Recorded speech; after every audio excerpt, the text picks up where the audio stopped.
In this video, I interview Luis Elizondo, who headed up ATIP, Advanced Aerospace Threat Identification Program, which was a UFO study program in the Pentagon.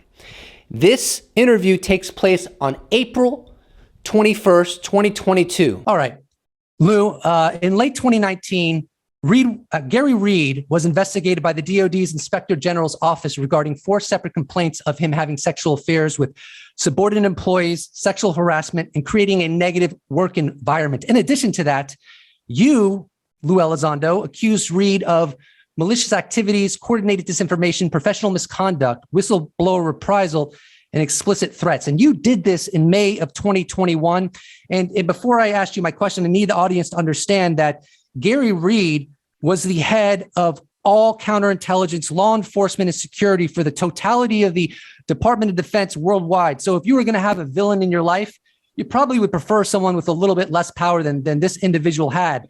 So Lue Elizondo, let me know like how his conduct, because after you left the Pentagon, he had a vendetta against you because you did not read him on to the ATIP program, and he discovered that when he found out about your resignation letter, I think maybe days after the December 16th, 2017 New York Times article. So how did his behavior impact you and your family's well-being and livelihood in life?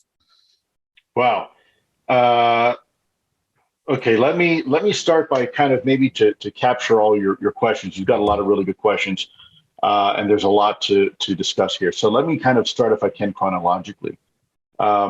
Garry Reid was an individual comes from the same world I do, which is special operations, asymmetric world when it comes to combat and warfare. He was a very effective command sergeant major in the special operations community, and he did a lot for his country. So let me start by saying I don't relish in anybody's demise. It's bittersweet. It's always sad when somebody who served their country at some point honorably winds up being, exposed. We're all human. I'm not saying that that's an excuse in Gary's position. He made my life miserable. I mean, it's no secret. We'll get into that. But let me start by saying I wish no ill will upon him. I hope he finds his peace. And there was a point in time when he really was a patriot. And something happened. I don't know what it was. I can only guess. A lot of things, there's an old saying, absolute power corrupts absolutely. And I suspect that may be the case here. But let me just, again, preface that early on in his career, he did a lot for his country. Then there was a time that I worked with him in the Pentagon. This was a man who, look, I'm no clinical psychologist, but there seemed to be these weird manic episodes when I was briefing him on one of my other portfolios that I managed. It was a very important portfolio, and he never seemed very interested. And the stakes were very high. If something messed up, it was very significant because it dealt with all I'll say is 9/11 and investigations that were involved in that. And he never seemed to be overly interested in it. It wasn't until I would bring, let's say, a female colleague in or my deputy to come in to be part of the briefing, and all of a sudden I'd notice he would perk up, and that was problematic for me because clearly, there was a clear indication in my mind and in others, obviously, that there was this preferential type treatment. Now, when I say preferential treatment, I don't mean just being nice.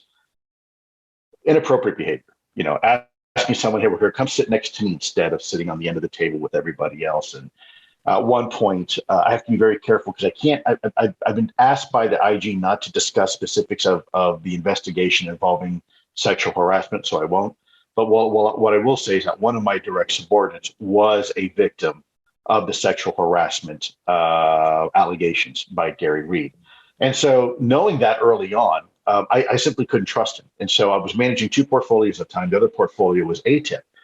And I never read him on. And I never read him on because I knew early on this was a guy who I couldn't trust. He had open IG investigations against him. So, of course, I'm not going to read him on. And you're right. It's a bit of a fox in the henhouse situation when you have the head of all of DoD, law enforcement, counterintelligence, and security worldwide, right? as your boss, it's problematic. It's a problem because military service is built upon trust, and if you don't have that trust at the very top, there's a problem. And case in point, now I can talk a little bit what the IG said and what Garry Reid said and others. There's a point in the investigation that says, well, of all the times he kissed me and hugged me, I never thought it was inappropriate. Whoa, I'm sorry. I don't mean to make light of it, but wait a minute. You're telling me a government official to another government official, of all the times he's kissed you, first of all, the first time is inappropriate, let alone all the other times. And then there were some senior leadership quotes in there. I won't say who they were. Anybody can look it up. But this is his boss basically saying, yeah, it was kind of inappropriate, but he did other things really good. So I didn't really think it was a big deal. Wait a minute. I'm sorry. Because someone does good in other areas, that type of behavior is unexcusable, period, full stop. There is no excuse for it ever. I've had lots and lots of subordinates, females and males and everything in between. And never have I treated anybody differently than anybody else simply because of their gender or their race or their preferences or their looks or anything else or culture.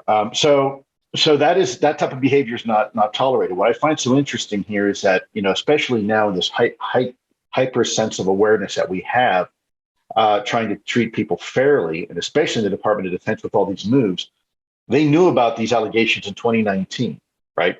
And in 2020 and in 2021, the question is, why did it take an IG investigation from me, a request to investigate several, by the way, complaints, in order for finally this to be the tipping point and get somebody like that out of a position of authority? Forget, let alone the fact that he made my life and my family's life miserable. You're absolutely right. He threatened me. He was going to tell people that I was crazy. He tried to go after my security clearance. He tried to have an Air Force OSI investigation, full field counterintelligence, by the way, criminal investigation, unauthorized disclosure investigation launched against me. Ironically enough, it turns out the very thing he was accusing me of an unauthorized disclosure, turns out he himself was guilty of, right? Using his personal computer to conduct government business and provide controlled but unclassified information, in an unauthorized manner. So this is the problem that I see in government, and I've tried to leave breadcrumbs along the way. I've told people that people will be held accountable. Of course, people said, yeah, whatever, Lou. Hey man, I'm serious. If anybody knows the kind of guy I am, I don't say things frivolously. I'm very deliberate. And by the way, we're not done yet with this effort to try to root out people who aren't supposed to be in those positions. Interestingly enough, the DoD is still making. I'd say DoD elements within the Department of Defense are still making bad decisions. You have people now that are in places of authority that they themselves are also subjects of IG investigations. So this is problematic. I'm not saying that just because you're the subject of an IG investigation that you should lose everything, because it turns out you could be innocent. But in this particular case, the IG said he wasn't, right? And he even admitted, yeah, I've done some things wrong. Well, okay, right there's, that should be closed case, but it wasn't, and was allowed to continue to fester. And people I know personally, people who had to resign, people who were put in a position to retire early just because they couldn't work with this guy, because he wasn't good. He wasn't good for the organization. He wasn't good for the American people. His behavior, for some reason, he felt that he could get away with what he was doing, and that's problematic, Ryan, because that erodes the very foundation, the very ethos of serving the American interest and serving the American public, which is what we've sworn to uphold, right, in the Constitution when we decide to serve our country. He made my life hell for 4 years. It was interesting because it was only after Mattis left did he turn around and start trying to get the PAO to change their public opinion on me and say, well, Lou, actually, it had nothing to do with UFOs, which we know, of course, it did. Lou wasn't part of it. He had nothing to do with it. Of course, I did. And, then they try to split hairs. Well, he had no assigned responsibilities under the USDI. Well, that's, we've said that before 1,000 times. If you look at the memos going back to 2009, it was Congress who asked me to be part of it. My chain of command higher than Reid, up at the Secretary of Defense level, knew very well what I was doing, and I was briefing him on a weekly basis. So yeah, it was problematic. I remember after the investigation that was conducted by Air Force OSI, I believe it concluded in 2019 and then referred back to Garry Reid. He was not happy with the results. He wanted an investigation to continue. And it was explained to me that a conversation occurred where someone in Air Force OSI said, "Sir, this would be the first time in the history of this institution where we have opened an investigation on a lack of evidence." And so he wasn't very happy about that. Then I get a call from DCSA, Defense Counterintelligence and Security Agency. DCSA, they're responsible for doing our background investigations and whatnot. And about a year later, they said, "Well, we're investigating your security clearance because of a unauthorized disclosure involving videos." So, okay, here we go again. So now you're telling me double jeopardy. Someone has launched yet another investigation for the same thing that I was already cleared for. I can only guess where that's coming from. So I had to get a lawyer involved, and I had to wind up being very direct and frank with DCSA and say, "Look, you're borderline harassing. Be very careful now, because I know a lot of the policies that you're following, I actually helped write some time ago. So I know the left and right limits. You're putting me in a situation of double jeopardy. And it's not right, and it's not fair." Now, could I have come out publicly and said all this 2 years ago? Sure, I could have. But I always said I have to let the system work. I think people are now beginning to see, hopefully, that when I say something, I mean. I could have come out and defended myself 2 years ago on this topic, but I deliberately chose not to. And I did that because I wanted to give an opportunity for the system to work. As I have said before, we've got to let the system try to do what it's designed to do. We've got to get the IG enough opportunity, give the IG enough opportunity to do their job correctly, right? And I have faith and confidence in that. Now, someone could come back and say, "Well, IG already investigated them and they did nothing." Well, it's not up to IG to do something. It's up to the chain of command to do something. So if there is fault here and blame to be laid at the feet of anyone, it's those who are responsible for supervising that individual, Garry Reid, because they should have looked at that report and say, "Okay, this is nonsense. We have a problem here. We have somebody who is putting people into vulnerable situations." And by the way, let's go into that discussion for a second. Think about this for a second, Ryan. The head of DoD worldwide counterintelligence, worldwide, there are indicators of somebody who may be committing espionage or somebody who is susceptible to foreign intelligence services, right? Somebody who could be leveraged by them. Someone who's having an extramarital affair, one right there. Somebody who's having excessive foreign travel and doing things that they shouldn't, two. Now you've opened yourself up to blackmail. So here is somebody who himself was a counterintelligence vulnerability for the entire Department of Defense, had the keys of the kingdom, and was allowed to continue to this behavior for, think about this, years, plural, years. Had this been you, had this been me or anybody else, we would have been immediately removed of our position, investigated, and put on administrative leave, and then ultimately terminated. This dysfunction really discourages me because, a lack of UAP transparency from the government is a sore spot for me. So seeing this saga having unfolded over multiple years, when in all reality, it appears very clear and unambiguous that Garry Reid should have been fired a long time ago, it discourages me because now I'm thinking, if this kind of dysfunction is so rooted within the U.S. government, how can I possibly expect that those that the U.S. Congress and the American people have asked to be transparent on UAP, those that are being asked to do that, how can I expect them to do that when my very own government lets a guy like Garry Reid run rampant? He's a risk for intelligence gathering from foreign governments. If I was to talk to anyone high up in the government, I'd be, "Look, don't worry about Elizondo. That guy ain't. You don't have to worry about him. He's solid. Worry about Garry Reid." But the question I want to ask you is, how much has his removal? What do you assess? Like with his removal, do you assess that will increase UAP transparency? And the second part of that question is, did Garry Reid play a role in in replacing the head of the UAP with someone of a lower ranking. I think that happened a couple years ago.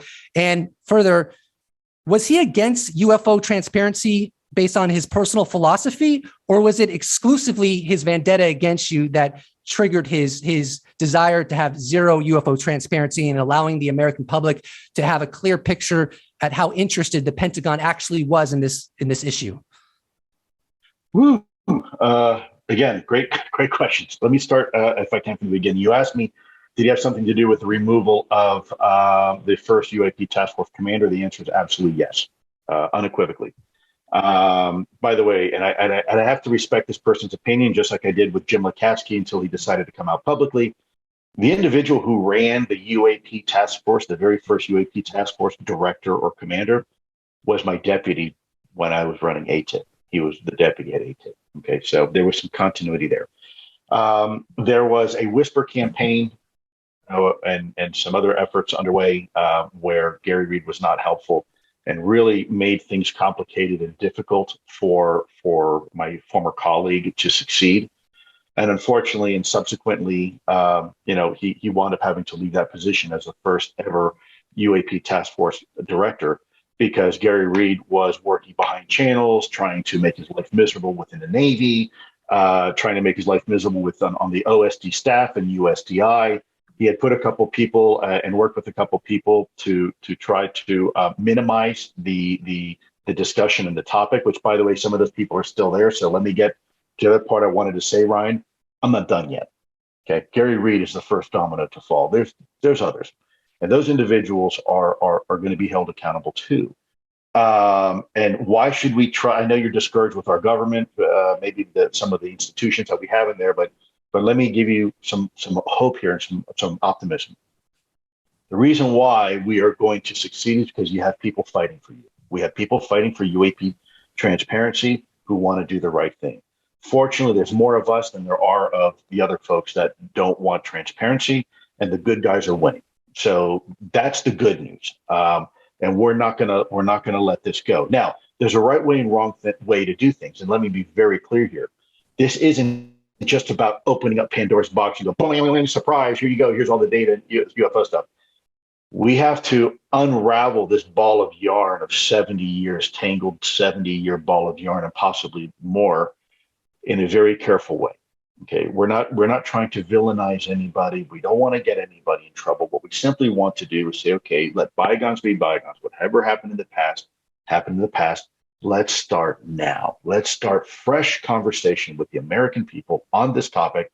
Let's be honest. Let's be forthcoming. We don't need to reveal sources and methods. We don't need to reveal nations' secrets, but we do have to acknowledge the reality of this and at least try to make correct what was made incorrect in the past, right? Basically rectify those sins, if you will, that were committed in the name of national security, which, by the way, I don't disagree, were actually made in honest efforts to protect national security at the time. So we're not trying to villainize anybody. What we're trying to do is get everybody to come to the table and say, look, folks, these are different times. The time has come to have the conversation with the American people, with the world, about a very serious topic that affects us all. And unfortunately, the longer you keep a lid on it, the more this is going to wind up really messy for everybody. So if you really are a patriot and you really want to do the right thing, now's the time to have the conversation. And so that's what we're doing. As far as the individual Garry Reid, again, he represents a much bigger problem in the department. There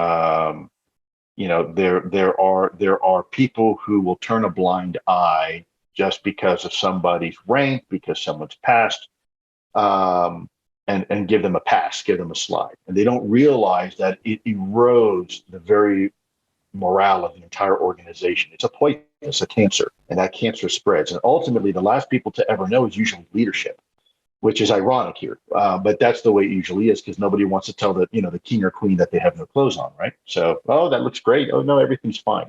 Well, that's wrong. And this is why I've said before publicly, look, if people don't come correct, I will hold them accountable. And whether I have to do it on national news outlets, media outlets in front of 40 million people, or I do it in the halls of Congress, I will continue to fight. Hopefully that doesn't get me, on someone's naughty list where, maybe I'm worth more, you know, on the other side, I'm worth more to them dead than alive. I hope that's not the case. But so be it if it is. I'm willing to take that chance because I took an oath, and that oath means everything to me. I went to war a few times for it. So I've got no problem calling out the bureaucracy. We've all heard of the UFO commentary from people like Martin Heinrich of Nevada, Senator Mitt Romney of Utah, Senator Marco Rubio of Florida, and even the current administrator, Bill Nelson, who I think was on the Armed Services Committee as a senator, like in 2019, and he was briefed on UAP too. So we have this theme that so many high-level officials are conveying to the American public, that UAP are beyond next generation technology of unknown origin. And even in addition to that, they are doing incursions into highly restricted military airspace with impunity. We've even heard this from the former CIA director. We've heard this from John Ratcliffe, former director of national intelligence. I mean, this theme is rock solid.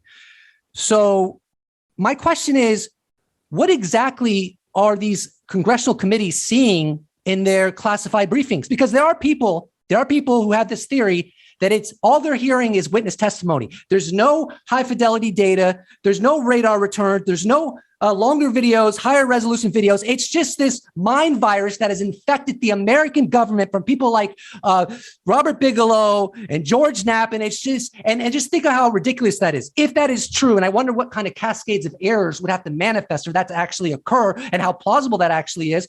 But if that is true, imagine how embarrassing that would be for the American government. Oh, what we're really dealing with is Chinese drones. But for the past 4 years, our high-level government officials are telling us there's something out there and we don't know. If I was a Chinese high-level official, I'd be like, I'm loving this, man. This is some great stuff right here. I would love every bit of it. So this, like, what are they seeing in those briefings that are leading to all this legislation and all this commentary? Yeah, first of all, it's not mass hysteria, I can assure you. Our Senator Gillibrand, Senator Rubio, and others, Congressman Tim Burchett, Gallegos, these people aren't fools. They are highly, highly intelligent people. And believe you me, they're not going to put their political careers or butts on the line for hearsay. These people are very, very intelligent human beings. And they're also very courageous for doing what they're doing. But what are they seeing and what they're hearing is very compelling. They are getting, in some cases, certainly their staff, I know that to be a fact, are receiving high definition videos and photographs of things taken from some very sensitive platforms. On a weekly basis, we're getting new information. This week alone, we have 2 more very interesting incidents coming out of 2 different opposite AORs, areas of operation or areas of responsibility. So they're getting a lot of information is coming in fast and furious. The problem is it's still not coming in the way it should. It's still coming in bits and pieces. It's not coming in yet. You think about building plumbing inside of a building, right? And you construct the pipes to deliver the hot water and the cold water whenever you want. Well, the pipe work isn't yet complete. So some spigots work better than others. Sometimes you have to go to the bathroom upstairs if you want to get hot water. You got to go into the kitchen if you want to use cold water. So the flow of information, in this case, not water, but information, that pipe work hasn't been completed yet. It's still being built right now. And there's still some people trying to figure out blueprints, which pipes go where and why and how. But they are getting information. And they're getting it by organizations who control these particular capabilities and platforms. They're also getting the testimony from eyewitness testimony, in some cases from the pilots themselves who actually engaged it. They're seeing the reporting and telemetry data that comes in from the executive branch, from the various disparate organizations. Because let's give you a case in point. Let's just say this is the UFO somewhere, UAP. It's not just that you have, let's say, an F-18 pilot from the Navy filming this thing. There could also be radar data from the local Air Force base that's picking up that. And then it just happens to be that there is a weather satellite that's looking at certain atmospheric conditions up above from NOAA that's picking something up. And oh, by the way, FAA air traffic control in Minneapolis is picking something up, right? And by the way, I say Minneapolis, I don't mean just as an example. People are going to say, "Oh, an event happened in Minneapolis." It's just caveating. You could say, anywhere, Walla Walla, Washington.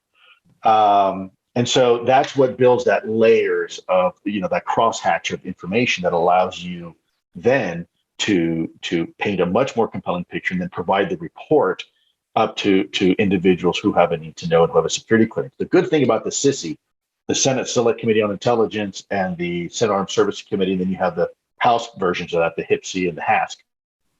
Those people are cleared. They have security clearances at the TS level, and they can be privy to that information.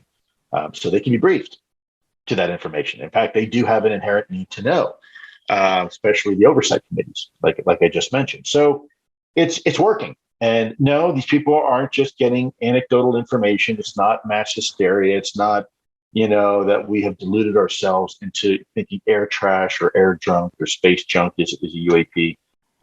That's somebody who's never had one of the briefings saying that. In June of 2020, Chris Mellon posted the following tweet. Regarding the requirement for the intelligence oversight committees to be notified in writing of major intelligence failures, the answer is no. They were not notified. Indeed, they were kept in the dark about the UAP issue for years, and we're not happy to first see it in the New York Times.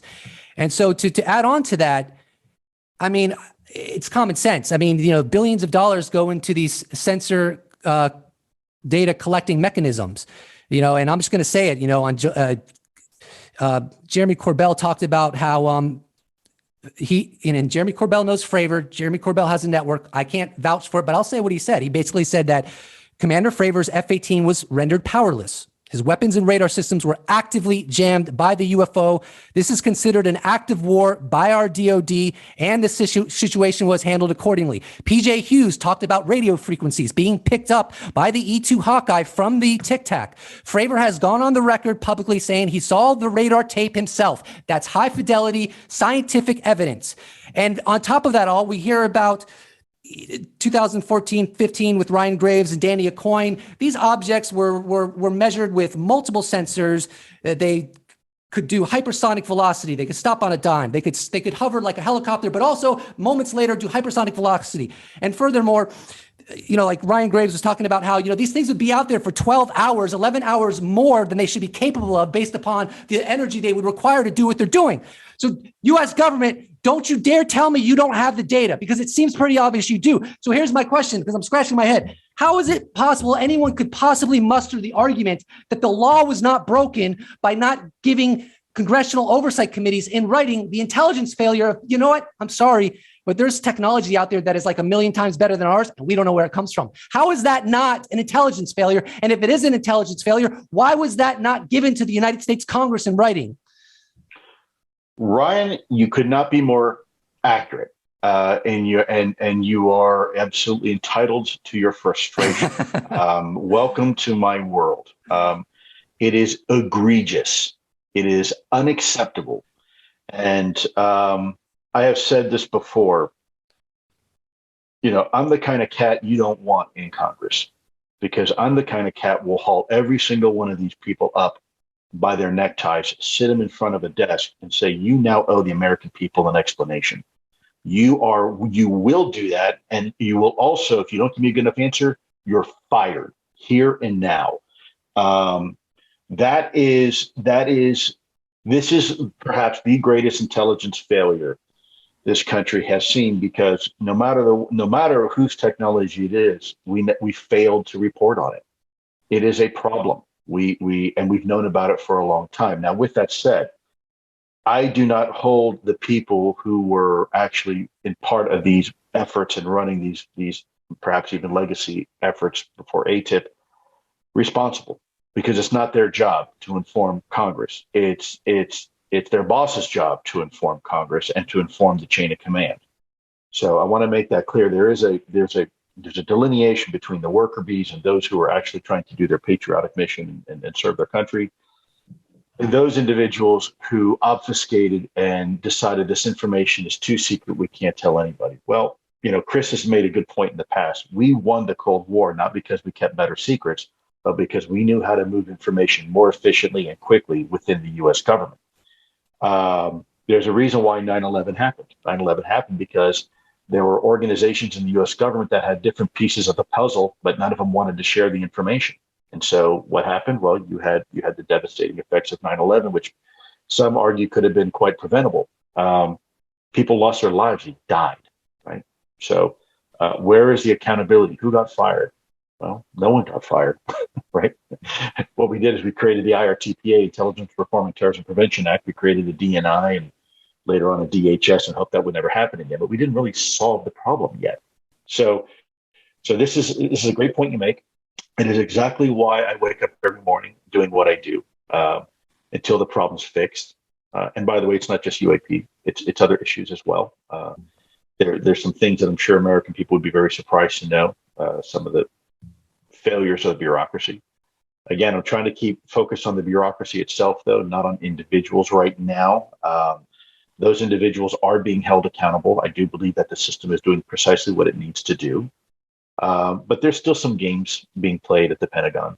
But that's okay because time is on our side, and we're on the right side of history. We're on the right side of the narrative, and we're going to continue to do what we do. That's my 2 cents or maybe 3 cents. Okay, so for my last question, because we basically hit the point, but just for my last question, is it going to be necessary to have some deconflicting going on? Because I know you were involved at some point when you worked for the government in deconflicting programs that could possibly be doing the same thing. The last thing we want is the AOIMSG office to be doing exactly what secret UFO programs that haven't been brought to the surface have been doing for decades. I mean, that's just a waste of tax dollar money, and it's ridiculous. You hear rumors. I don't know. Maybe OSAP and ATIP are the only UFO programs, and the guy from the 80s that you talked to during a meeting who told you that he did what you did. Maybe those are the only UFO programs ever in the history of the United States. I think that's bordering on implausible, but maybe it's true. But if it's not true, and if rumors like from people like Dr. Bernard Hayes, and also Corbell has also stated stuff like this before. I'll just give you a Dr. Bernard Hayes quote. Sources tell me that this is merely the tip of the iceberg. A group of 4 related but separate unacknowledged SCI programs tracing back to a 1947 Truman Memorandum still exists and were housed as of the 1990s in major aerospace companies such as Lockheed, TRW, Raytheon Aerospace Corp., etc. The programs collectively have budgets in the 10 billion range and up. Topics apparently include both reverse engineering and extraterrestrial biology. Look, I have no clue if there's any validity to that at all. But you know what? When OSAP was going on, when ATIP was going on, no one knew about it. The bigot list for ATIP was minuscule. No one knew about it. Other countries didn't know about it. Maybe their intelligence services did, but the public didn't know about it. So my concern is that AOMSG is going to come online. It's going to do what it's going to do. But you know what? We have decades of other programs who have gotten the exact same data that AOMSG is going to try to get. So how do we solve that problem if it is indeed, because it's only theoretical, but if it is indeed a problem? Ryan, I'd go one step beyond that. I'm not sure it's so theoretical. I think you bring up a really good point, and we have an obligation to make sure that whatever lessons learned and insight was gained from any type of previous effort does need to come under the single umbrella. It needs to come under the single one tent, right? And so we're not wasting taxpayer money and time and reinventing the wheel, so to speak. I'm really glad you bring this up because it's really important. It's probably one of the top 5 most important things that we need to try to figure out within the government. It's funny, I've never been asked that question before like that. But it's certainly something. You want to ask me what keeps me up at night? That's one of the few things that really keeps me up at night. We have to do a better job. And when to do that, one of the options is maybe creating some sort of amnesty program where people can come in out of the dark and out of the cold and come under the tent, right? Have some hot coffee or tea, and let's talk, and we'll continue to protect the information and protect you at the commensurate level, in an exchange with an understanding that, we're not going to hold you liable for anything. Then you put maybe a sunset clause and say, look, that's only good for a year and a half. Anybody that we find afterwards that was part of any type of legacy effort, and you don't come forward and talk to us because we now have the authority, then it's going to be a different conversation.